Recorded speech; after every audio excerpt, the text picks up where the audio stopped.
क्या कोई पत्नी अपने पति पर रेप के चार्जेस लगा सकती है?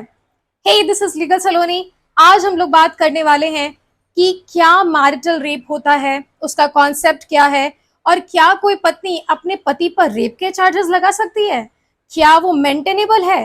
तो आइए जानते हैं इस वीडियो में कि मैरिटल रेप क्या होता है, मैरिटल रेप का कॉन्सेप्ट कहाँ है, किस प्रोविजन में है, कॉन्स्टिट्यूशनल राइट या फिर फंडामेंटल राइट का वायलेशन हो रहा है कि नहीं हो रहा है, और इसका पक्ष और विपक्ष क्या कहता है, क्योंकि ये एक बहुत ही डिबेटेबल टॉपिक है।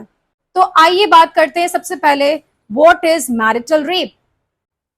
Marital rape is a rape, but यहाँ पे एक लड़की जो है वो मैरिड वुमेन होती है और उसके साथ जो रेप कर रहा होता है वो उसका ही पति होता है।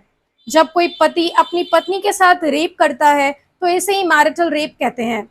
लेकिन हमारा जो आईपीसी है वो इसे एक्सेप्शन के रूप में लेता है, यानी कि अगर कोई हस्बैंड अपनी वाइफ के साथ अगर रेप कर रहा है तो वो रेप नहीं कंसिडर किया जाएगा। ये अपने आप में ही बहुत आश्चर्य वाला बात है ना। ये बहुत ही डिबेटेबल टॉपिक है।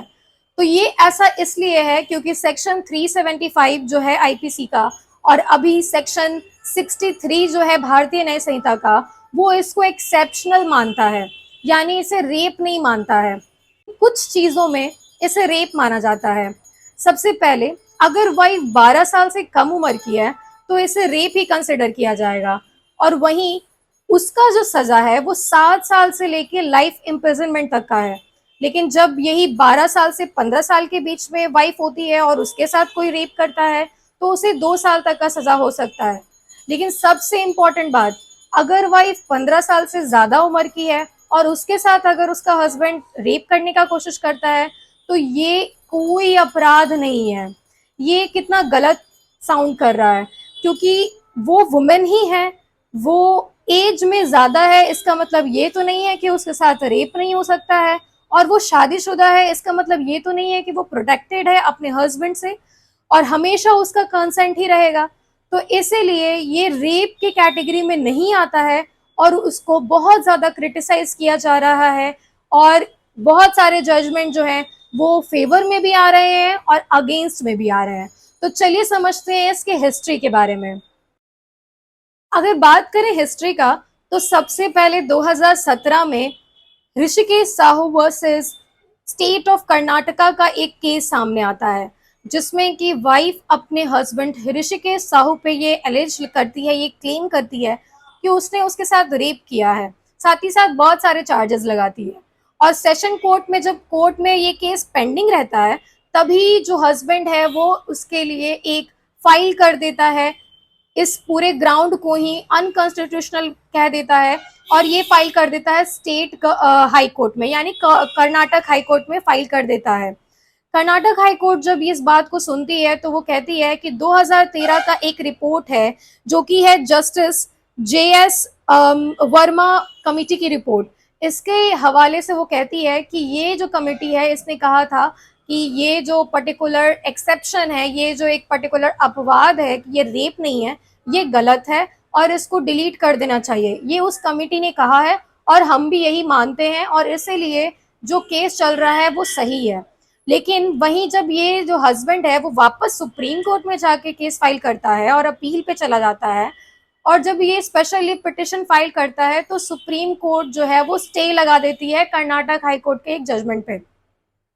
और कर्नाटक हाई कोर्ट के जजमेंट को कर्नाटक स्टेट जो है वो सपोर्ट कर देती है। वो कहती है कि नहीं, ये सही है, मैरिटल रेप जो है वो डिलीट होना चाहिए, और मैरिटल रेप का जो एक्सेप्शन है कि ये कोई रेप नहीं होता, इसको डिलीट करना चाहिए, और इसीलिए वो सपोर्ट में एफिडेविट डालती है। ये तो हुआ पहला case.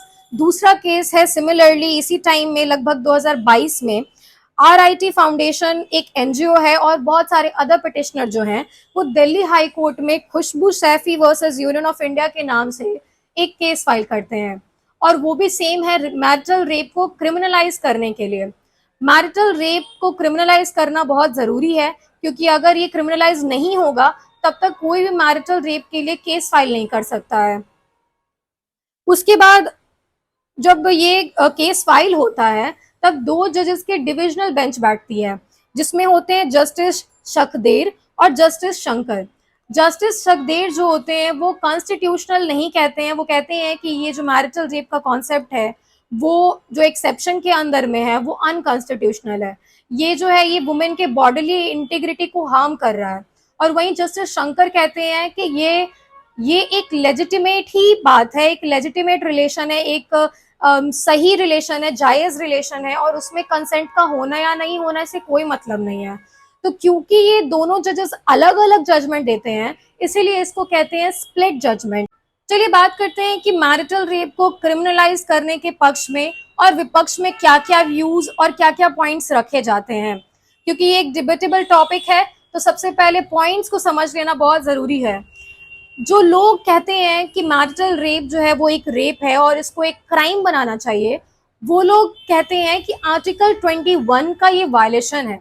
Right to live with dignity ये हमारा फंडामेंटल राइट है अंडर आर्टिकल 21, और ये राइट हमसे छीना जा रहा है क्योंकि हमारे डिग्निटी के साथ ये हार्म कर रहा है, ये राइट हमें न देकर। दूसरा आर्ग्यूमेंट ये कहता है कि राइट टू प्राइवेसी जो है उसका हार्म हो रहा है। Khadak Singh versus State of UP में कहा गया था कि आर्टिकल 21 जो है उसी के अंदर राइट टू प्राइवेसी भी होता है, और ये जो हमारा राइट टू प्राइवेसी है या बॉडीली इंटीग्रिटी है, ये सारे राइट का वायलेशन हो रहा है, और इसीलिए मैरिटल रेप को डिक्रिमिनलाइज करना सही नहीं है, उसको क्रिमिनलाइज करना बहुत जरूरी है। तो विपक्ष यही कहता है, या फिर सेंट्रल गवर्नमेंट का भी क्या कहना है, वो भी विपक्ष में ही है। उनका ये कहना है कि ये सोसाइटी के इंटीग्रिटी को हार्म करेगा, सोसाइटी के वैल्यूज को हार्म करेगा, क्योंकि सोसाइटी का वैल्यू ये कहता है कि मैरिज जो है ये एक इंस्टीट्यूशनल है। मैरिज जो इंस्टीट्यूशन है उसमें जो हस्बैंड एंड वाइफ हैं वो लोग के बीच का जो रिलेशन है वो सोसाइटी पे भी एक तरीके से इम्पैक्ट करेगा, और यहाँ पे इसका बहुत मिसयूज हो सकता है, ये सोसाइटी को हार्म कर सकता है, सोसाइटी का जो वैल्यू है, कल्चर है, उसको ये हार्म करेगा, और यहाँ पे एक तरीके से इम्प्लाइड कंसेंट होता है। तो तीसरा ये बात रखा जाता है कि ये एक इम्प्लाइड कंसेंट है, यानी कि मैरिज जैसे इंस्टीट्यूशन में हस्बैंड और वाइफ एक दूसरे को इम्प्लाइड कंसेंट देते हैं, एक छुपा हुआ कंसेंट देते हैं शादी के तुरंत बाद, और ये शादी के पूरे रिलेशनशिप में रहता है। यानी कि ऐसा जरूरी नहीं है कि आपको हर बार कंसेंट का जरूरत है। कि विपक्ष जो है वो हावी है, वो ये भी कहता है कि अगर किसी भी वुमेन के साथ अगर अब्यूज होता है, तो सेक्सुअल अब्यूज होता है, तो वो डोमेस्टिक वायलेंस एक्ट के थ्रू अपना रिलीफ ले सकती हैं, या फिर 498A आईपीसी के तहत क्रूएलिटी के अगेंस्ट अपना केस फाइल कर सकती हैं। देखते हैं कि सुप्रीम कोर्ट का क्या जजमेंट आता है, और मुझे ये लगता है, मेरा ये मानना है कि हमारा जो इंडिविजुअल राइट है वो मैरिज के बाद भी हमारा राइट है, और वो सोसाइटी के वैल्यू के साथ हार्मनी में होना चाहिए, इक्वल होना चाहिए, और तभी शायद हम लोग एक अच्छे समाज का कल्पना कर सकते हैं, एक ऐसे समाज का कल्पना कर सकते हैं जहां सभी को अपना राइट एंजॉय करने का पावर हो। Thank you so much for watching legal Saloni. Next video में मिलेंगे जिसमें हम लोग बहुत ही डिटेल में बात करेंगे अदर टॉपिक्स का। आप कमेंट में जरूर बताइए कि किस टॉपिक पे मुझे बात करना चाहिए।